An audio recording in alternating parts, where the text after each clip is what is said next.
All right, guys, welcome. It's 5 o'clock. It's Friday. We've got a little presentation here with one of our importers, reps, Jason Tippetts with Barrique Wines, and two really interesting small production wines that we're fortunate enough to have in the shop at Grapenuts. It's not going to be a long presentation, I hope. We've only got maybe 6 to 8 slides or so, 2 on each wine, a little bit about the domain. I think Jason's going to talk about just French wine labels in general to give everybody an idea of what's going on from that standpoint. Kind of make sure everybody's getting admitted here before we kind of pull the trigger. I have everybody muted except for me and Jason. We're going to save questions until the end. If you want to ask questions as we go along, there's a chat feature on Zoom for those of you that are familiar with it. I can see the chat messages, and you know, if it's something relevant, we can answer as we go along, or we'll hold them till the end of the meeting. So without further ado, I'm going to introduce Jason Tippetts, owner of Barrique Wines. Here, I hope everybody can hear me. And I think if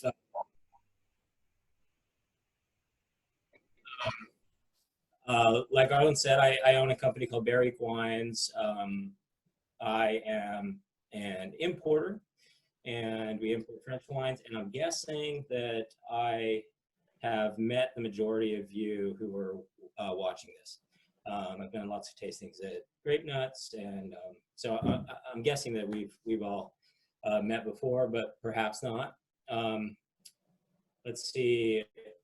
Today we're doing a wonderful winery out of Burgundy.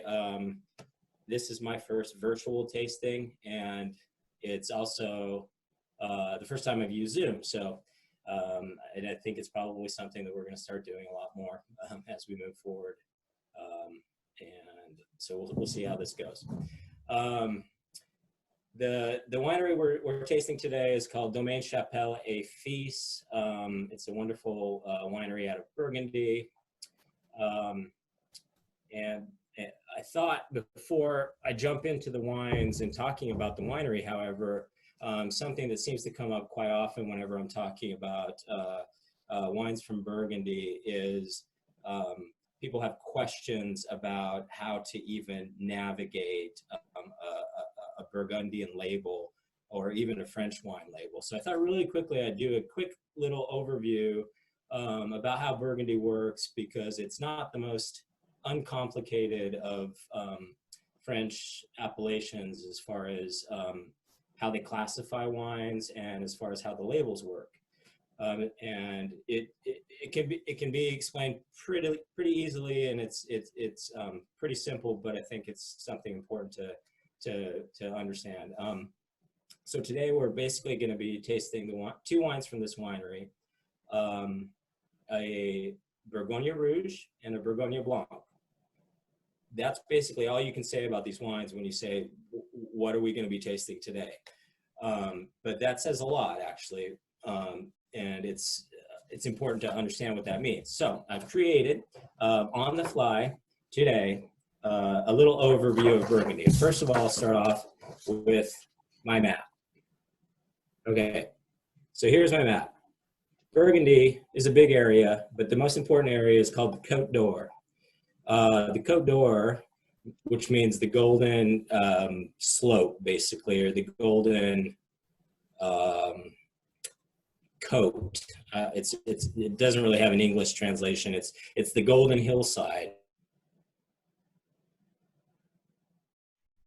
The west of the Saône River that comes down here, and then you've got some small mountains here, and then you've got basically what's called the Côte d'Or.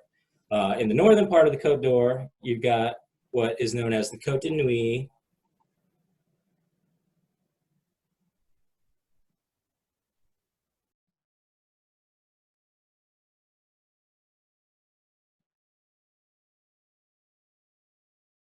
Jason, I hope we didn't lose you.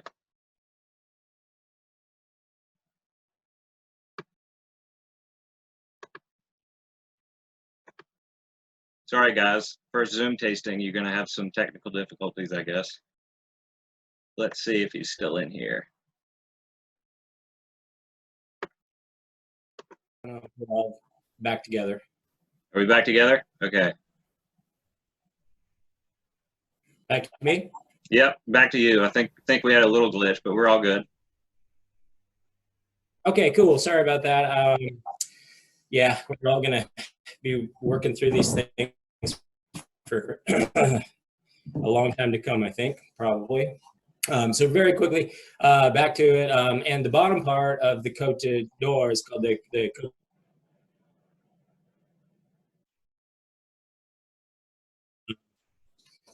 We're going to be talking about a winery that's down way in the bottom here in a village called Santenay. That's the Domaine Chapelle feet. And so that's a little bit of the geography. Now, more importantly, is people often have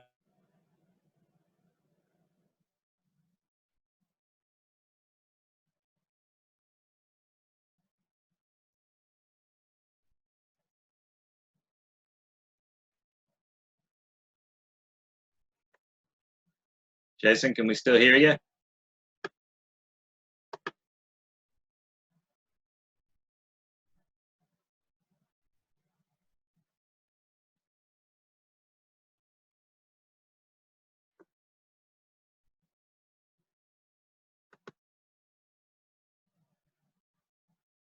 with you guys. Okay, you're back. Okay, cool. I just switched from internet to LTE, so this might help. We'll see how it goes. All right, go for it. I'm feeling this is my Wi-Fi not working. So anyway, quickly, so we'll get to the wines. Basically, when you're talking about Burgundy, you're talking about 4 different levels, and this is the important part. You've got what we're tasting today is a Bourgogne Rouge and a Bourgogne Blanc, and that's the bottom level. That's the basic wine made in Burgundy is Bourgogne Blanc, Bourgogne Rouge. Next level up here is what they call village wines. Basically, Bourgogne wines look like this. They'll say Bourgogne on them. Somewhere on the label, you're going to get Bourgogne, and that's the bottom level. Next level up, village wines, and then you're going to get the name of the village, which is going to be, it could be lots of different things. There's a lot of villages in Burgundy, and they might say something like Santenay, or they might say something like Beaune or Volnay or Pommard or Nuit Saint-Georges. Several villages, and that's a level up from the Bourgogne Rouge and Blanc. And the next level, which everybody's probably heard of, is Premier Cru wines. There are actually quite a few Premier Crus in Burgundy. Some better than others. It depends on the producer, but they all have the potential for being exceptional wines. And there's always a name attached to the Premier Cru, which usually has the name of the village along with it. So, for example, the village here is Chassagne-Montrachet, and then you see Morgeau, which is the Premier Cru. And that's the next level up. And then finally at the top in Burgundy is called Grand Cru. And there's far fewer Grand Cru wines. Most of the names might be familiar to people who are interested in Burgundy or just wine in general. You've got wonderful vineyard sites like Corton or La Tâche, which are both in the Côte d'Or. And then these ones get extremely expensive.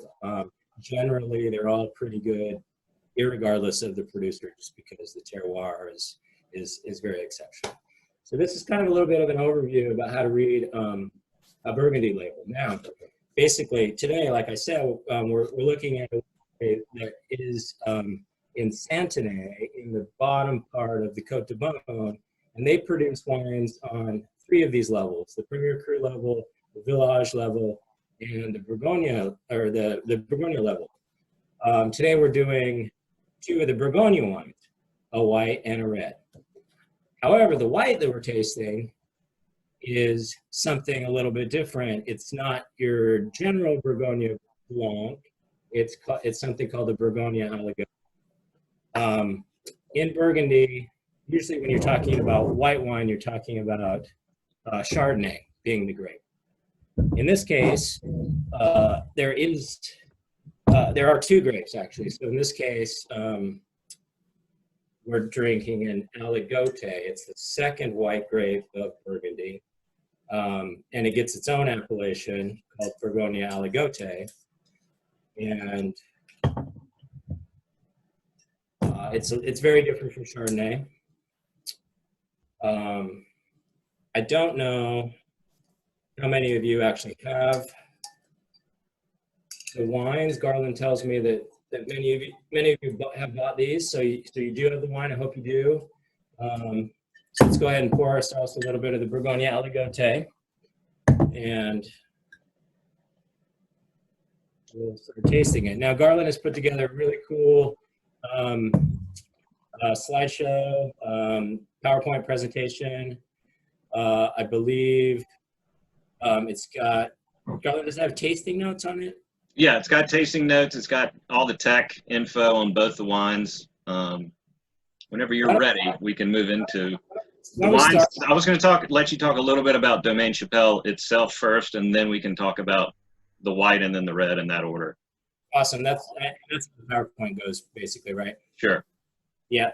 So go ahead and start the PowerPoint, and so while we're starting to taste this wine, we'll talk about the domain that produces it. Like I said, it's located down in the south part of Burgundy, all the way in a village called Santenay, which is basically the very furthest southern village in the Côte d'Or. It's by Burgundian standards, it's a medium-sized property at this point. It's got 20 hectares of vines. A hectare is about 2.5 acres. That's not very big, but in Burgundy, some producers get very, very small. As you can imagine, there's a lot of properties there, a lot of different holdings. Most producers in Burgundy don't have contiguous vineyards. They own a little parcel here and a little parcel there, and all those little parcels are patched together for to be their own estate property. And the Domaine Chapelle Fils is no exception to that. They've got vineyards in Santenay itself, and then in 4 or 5 other neighboring villages. Yeah, if you look real quick, Jason, over there on the right, they show actually all the tiny little plots that Domaine Chapelle has, from Santenay being at the bottom where the estate itself is, all the way up into the Côte de Nuit. I think that is their idea of showing everybody where they've got parcels of land. It's not one whole vineyard itself. And it's almost always like Burgundy. Producers want to be able to produce a range of different Burgundies that a Burgundy from the Côte de Nuit is very, very drastically different from a Burgundy, whether white or red, from the Côte de Beaune. And so producers generally want to be able to work in lots of different terroirs across Burgundy if they can. Garland, I'm not sure if everybody can see that graphic because of us there. I guess you'd have to minimum. People on a computer can move stuff around. Yeah. So but you can probably see that graphic over there. And then the last thing here, most importantly, very important thing is this is a certified organic producer. More and more in Burgundy, there are people are working organically. There was a time when that was not the case, and Burgundy really was in big trouble. But it's made a big turnaround, and Domaine Chapelle has been sort of leading that charge for a long time, and they have been certified organic since I want to say it 2009. Yeah, but this is a different qualification that you've got here. This is like almost an award for being a good certified organic producer that has done good things to sort of support organic production in 2009. But he's been working organically since probably the early 90s. Gotcha. So yeah, he's very adamant about it. And his name is Jean-Francois Chapelle. The feast part is his son Simon, and him and Jean-Francois and his wife Yvette and Simon are the proprietors of the property. So if you go to the next, Jason, real quick, I'm having a couple people that have sent me chats. If everybody can see us and hear us, if you could just either send us like a thumbs up or a chat just to let us know. I've gotten some people that are saying that they've had some trouble with connection. I just want to make sure that Jason and I aren't here talking to ourselves. Okay, cool. I'm getting some good feedback, so at least that's good. All right. You can continue on, Jason. I just wanted to make sure we weren't blabbering to each other. Yeah, I'm sort of wondering how to see the feedback too. Is there any way for me to do that? Say again? Is there any way for me to see the feedback or the questions? No, but I'll spout them out the minute we hear something that's cool. Okay, let's go to the next page then.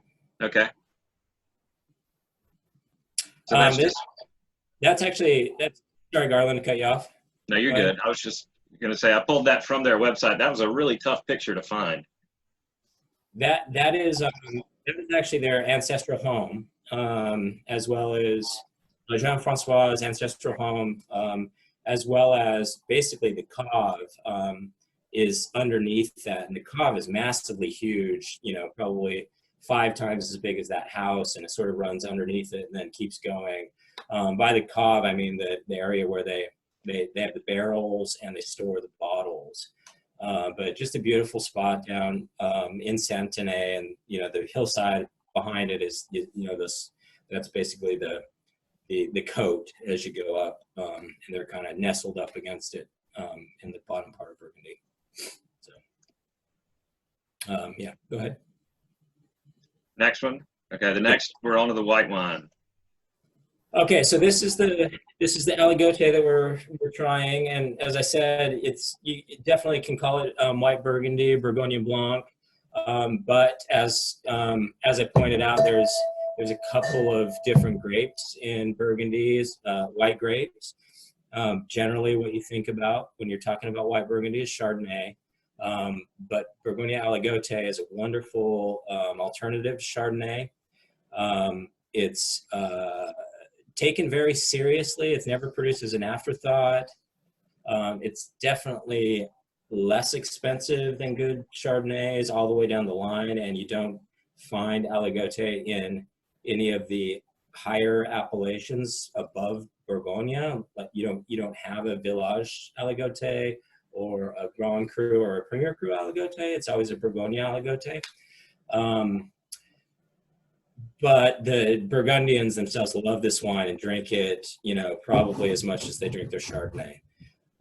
This is a fantastic example of it. Obviously, very old vines, 47 years old, farmed organically. Aligoté at its best is almost always produced as a wine out of stainless steel vats.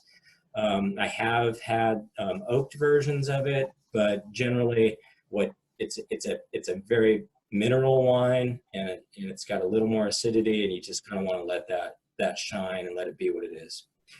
And then you can see the completely, to me, almost frustrating fact that there's only 3,573 bottles produced. That I can only get my hands on, maybe 600 of those a year. They sell everything out of the winery and most everything off into France, and I have to beg and plead for Jean-Francois to release some of this to me, but most of it just goes out the door as soon as they put it in bottle right into France. So Jason, I'm gonna move to the next page. We've got maybe about 9 minutes, just FYI. Cool. These are some of the notes on the Aligoté. I agree with all of those things. One thing I would add to that is I think really good Aligoté. I always think about like a bright lemony, almost lemon cream, like a lemon cream pie. Like it's not exactly acidic lemon, but it's like rich lemon, and that's a great thing about Aligoté. I think it's a great wine with shellfish and oysters. The Burgundians love to drink this if they're in the Côte d'Or area with oysters, as opposed to Chablis. One other thing I didn't put in the PowerPoint, if you've ever had a Kir, a classic Kir, I know some people prefer Kir Royales, which is creme de cassis and champagne, but a regular Kir cocktail is creme de cassis and Aligoté historically. You would never use Chardonnay. You're absolutely right. It's true, and it's a great drink. And the more Kir you put in, the better. So actually, our 40-minute ban was lifted, so we can go. You can go a little bit longer, but trying to keep this, quick and concise. Okay, no, that's good. Let's move on. Okay, you want to talk at all about the pictures? These are actually pictures up here that Jason took himself. Yeah. So over the years, we've amassed tons of pictures of the estates that we work with, as well as trying to see this one on the edge, as well as the producers we work with, of course. The barrels here, well, that's a funny thing that can kind of segue into my talking about the red wine, but the vineyard picture there is that's just the Côte d'Or. I think actually that was taken last year of the Clos Morgio, which is the premier cru vineyard in Chassagne-Montrachet, which is a village just to the north of Santenay. And I remember you and I having a discussion. Sorry to interject again. You want premier cru, grand cru producers in France to make these kind of low level, not almost like estate wines, these Bourgogne AOC wines, because they're very good at their craft for making high quality stuff. And then when they can come out with a slightly larger production wine, this kind of it's like a sharpening your skills kind of thing. Yeah, I think in Burgundy, what you're wanting to shop based on, and not as much as we want to sort of always go with the terroir and the appellation. What happens in Burgundy is a very good producer will make a very good, base wine. Their Bourgogne wines will be very good. They make these, of course, but if they're a good producer, they'll make good Bourgogne. You don't want to, get a producer that specializes in making a whole bunch of the Bourgogne wines sort of en masse, but also has a couple of Grand Cru or Premier Cru wines. Even though they're really well known, often, their base wines will be inferior. So you want to go the other direction, find the people who do the really good Premier Cru, Grand Cru, and then find their inexpensive wines. And if you have the chance to taste the red that we're going to try next, and next to their next level up wine, you'll see that they're very, very similar, and that's what the best producers do. They want to step it down in quality. So we look for that a lot, for sure. You ready for the red? Yeah, let's do that. So for reds in Burgundy, you are almost always dealing with Pinot Noir. You do get a little bit of Gamay, and so this other thing that I wrote on my that bottom word, if you ever see that around past 2 ground, that is an appellation as well, and that wine is going to be a blend of Gamay and Pinot Noir. But outside of seeing that, and that's actually pretty rare to those wines to be exported. Outside of seeing that, red Burgundy is going to be made from 100% Pinot Noir. So here we're back at proper Bourgogne Rouge. It's their basic wine. And if you remember back to that last graphic, there was a row of red barrels, or barrels with red stains on them. There you go. That there. And the reason that made me think of this wine is because I'm pretty sure that that is a row of Bourgogne Rouge, which is actually barreled for a while, Garland, even though it says it's in stainless steel tanks. Oh, really? Yeah. And the reason I remember that is because I've worked with this winery for about, gosh, I guess about 5 years now. And it's only been in the last year and a half that I even knew that they made a Bourgogne Rouge. Every time I had visited them before, I'd talked to Jean-Francois, the father, and met with him.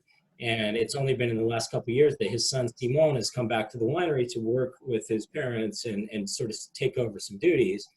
And the last time I was there, about a year and a half ago, we were walking around in the cave, and I saw a row of barrels, that said Bourgogne Rouge on them. Generally, you'll mark on the end of the barrel what's in it. And I didn't realize that they even produced a Bourgogne Rouge, because not every producer will make every levels. Often speak to the Premier Cru wines or the Village wines, sometimes. And as it turned out, it was true. They were holding out on me and not letting me know that they had this Bourgogne Rouge, because they didn't want to export it at all. They had no reason to. They sell all of it out of the winery, basically. Cavis come pick it up.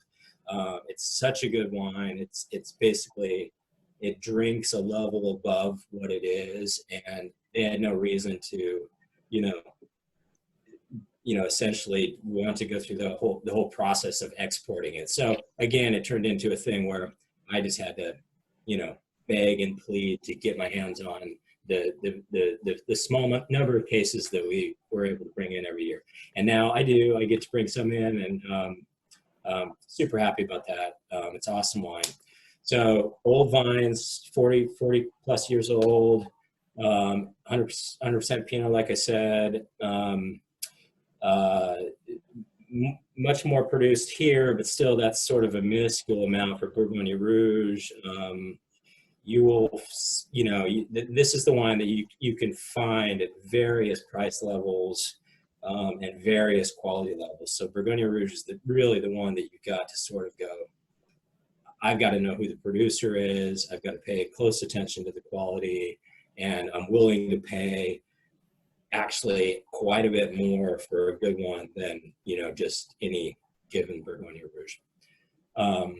So I think on the next page, we've got tasting notes on it. Correct. So real quick, Mike asked, what does the pre-fermentation do for it? I guess he's talking about the cold soak. Do you want to answer that? You want me to answer that? Yeah, go ahead.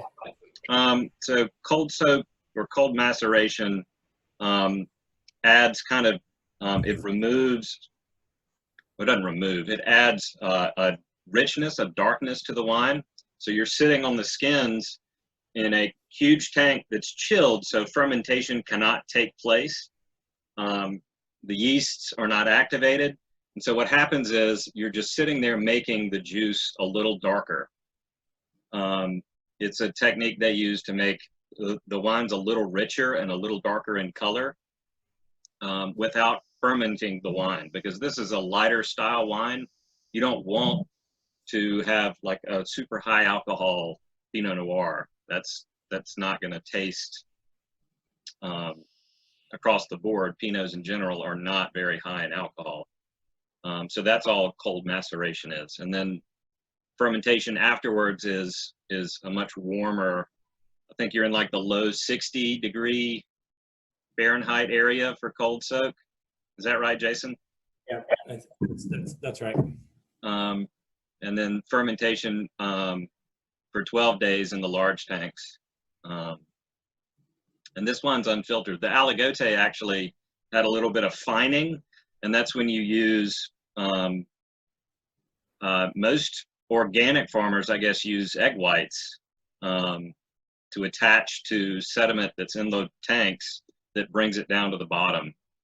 And then a little bit of filtration on the Aligoté, but we skipped over that, I guess. No big deal. Yeah, no, the vinification part is, hugely important, almost as important as the viticulture, really, and especially like Garland said, with a grape like Pinot Noir, which can be overblown on, the alcohol end if you're not careful, and it gets out of balance very quickly if you're trying to, if you over macerate it in order to make a fuller wine. It gets out of balance quickly. So this cold maceration is something that generally you use mostly only for Pinot Noir. It's a technique. Not everybody does it. Some producers prefer not to, but I think it makes a wine with more finesse and body at the same time. Are you ready for tasting notes? Yeah, let's do that.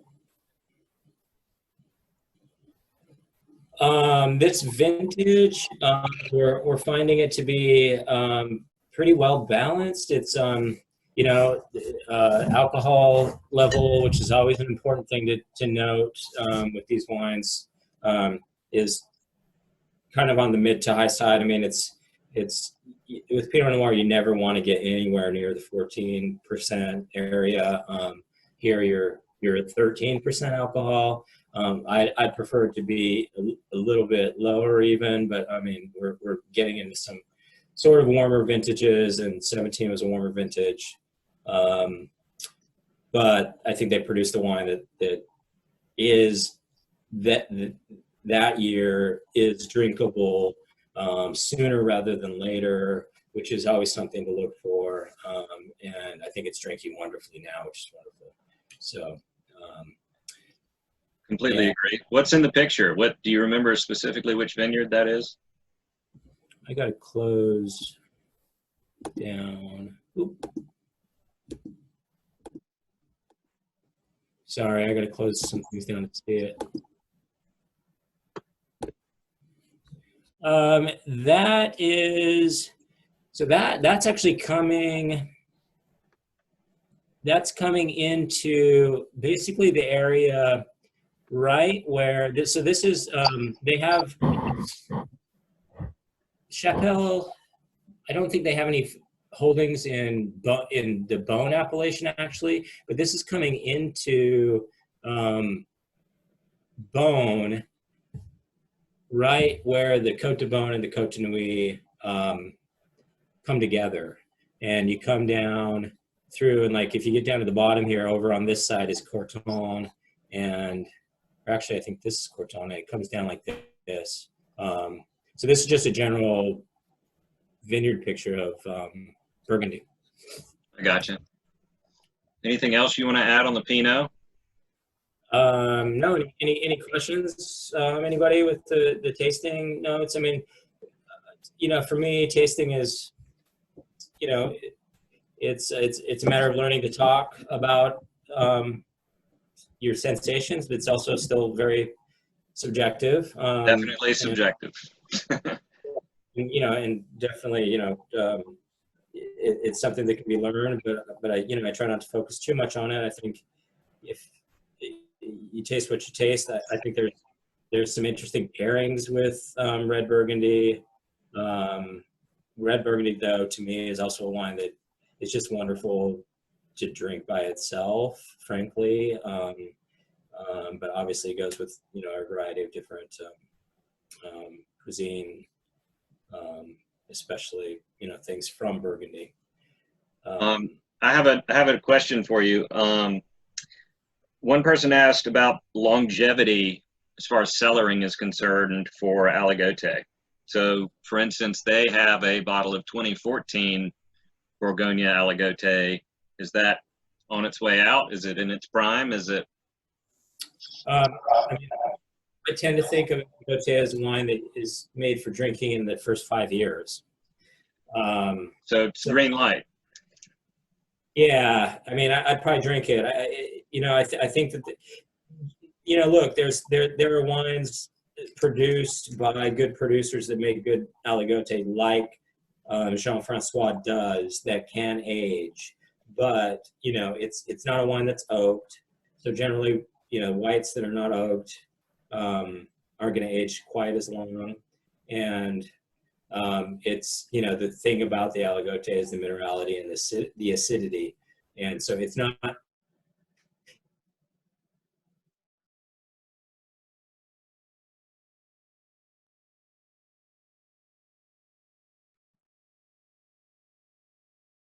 We're doing so well. Jason, can you hear me?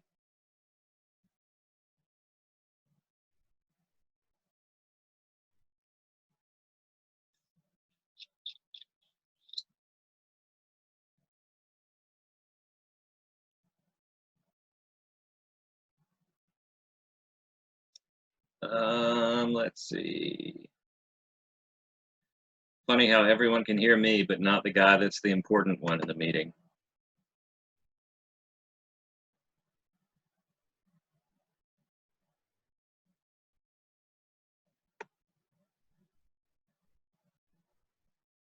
So we've temporarily lost Jason. Hopefully he'll join us back in a second. Does anybody have any other general questions? I know these two wines are $21.99 and $22.99 respectively at the shop. I think the Aligoté is $1 less. We actually have, before Jason gets back, we can talk about the other two wines that Grapenuts has. We have a Santenay, which is the one ring above the Village level Domaine Chapelle wine. It's 100% Chardonnay. Mike wants to know how well the Pinot Noir stores. The Pinot, as Jason said, actually does see some barrel time. So that helps as far as aging. You can go a little longer if you'd like.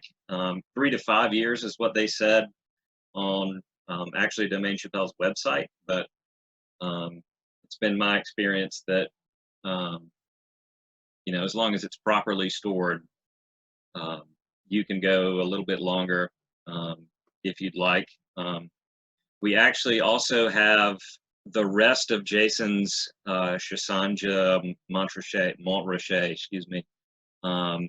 That is, I think, $86, $87.99. So you can see when you step up to a Premier Cru Chardonnay level that the price goes up too. But it's a fantastic wine. We tried it with him maybe 6-7 months ago and brought in as much as we could. He's a direct importer actually, so there is no supplier in the middle. So a lot of his wines are less expensive than you're going to see from other like huge importers, distributors, because there's not nearly as much markup being moved from one part of the world to the other. Jason is back in the room. Let's see if I can get him back on video.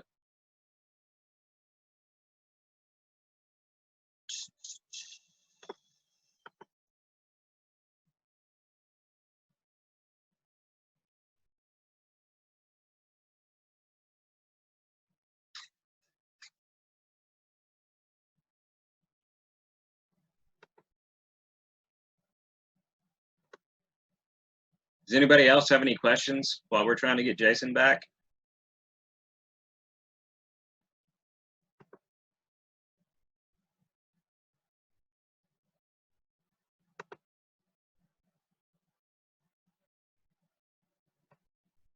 Nisa wanted to know which one do I like best and why, and this is a classic question that we get all the time at the shop. Why do you like this bottle more than this one?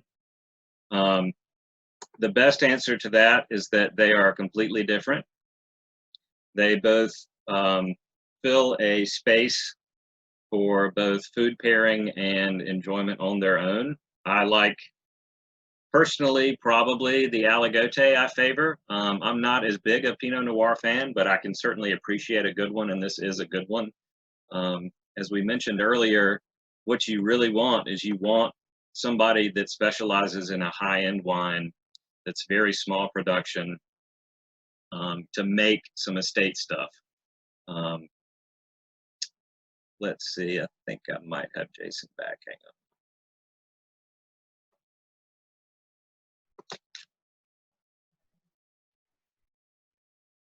He's gone again, but he's trying. I can tell.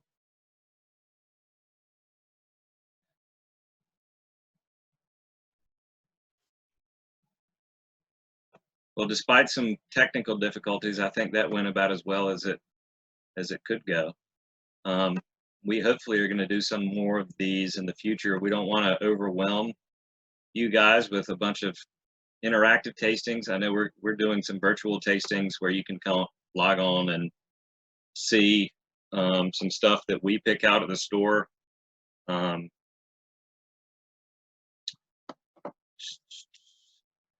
not sure I'm going to get Jason back, but if I do get him back, it will be recorded, and we will post this video, the entire presentation, on our website. So if he does come back, and you guys have any more questions, I'll definitely get him to answer those. In the interim, I hope everybody has a good weekend. I now see how much fun everyone's having swirling their wine. Since Jason's gone, if you'd like, I can unmute everyone and you can yell at each other. Hello, this was fun. It is fun. This is Sarah. Hi, G. What is that behind your head? It looks like a rainbow. That's the picture we took from another wine class that is It's the colors and stuff. yeah, for the emotional wine choices, right? Very nice. So I thought you'd like that. So It's very nice. I think the Aligoté is very nice, and I would be hard put to cure it unless there happened to be some left over. And I do too. I love Key Royale is something I was turned on to a long time ago, and it's got a special place in my heart. I can't say that I've ever had an actual Kier cocktail, but if I were to have one, I don't know that I'd choose this one to use. Well, what about my 2014? Maybe that would be a good use for it.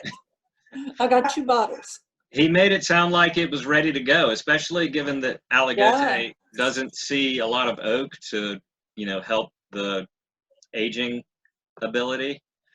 Well, when we can drink closer up, we can do this.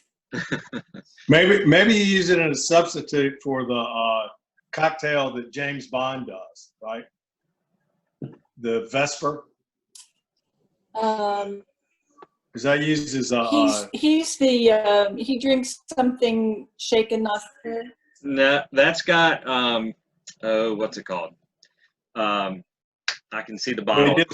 He did a special drink, and Ian Fleming wrote about it in Pinot Royale. So this wasn't just a martini. All right, well, we'll look it up. These are vodka martinis, stirred, not shaken, not stirred. Shaken, not stirred. He uses Lillet. That's what it is. Here is much more elegant. I prefer Bombay. Bombay Not gin. the Sapphire, the real stuff. Wait a minute, this is wine we're talking. Get back to Bombay with wine. Well, thank you, Garland. This was fun. You're very welcome. Good start. I'm Good wine. gonna Tell Jason I love the wines. I'm gonna stay in here for a minute to see if I'm gonna get Jason on the phone and see if he'll come back. If you guys have any more questions, you're welcome to ask them now, and I'll make sure that he gets them fielded. And Garland, I wanted to say, Garland. Bye-bye. Bye.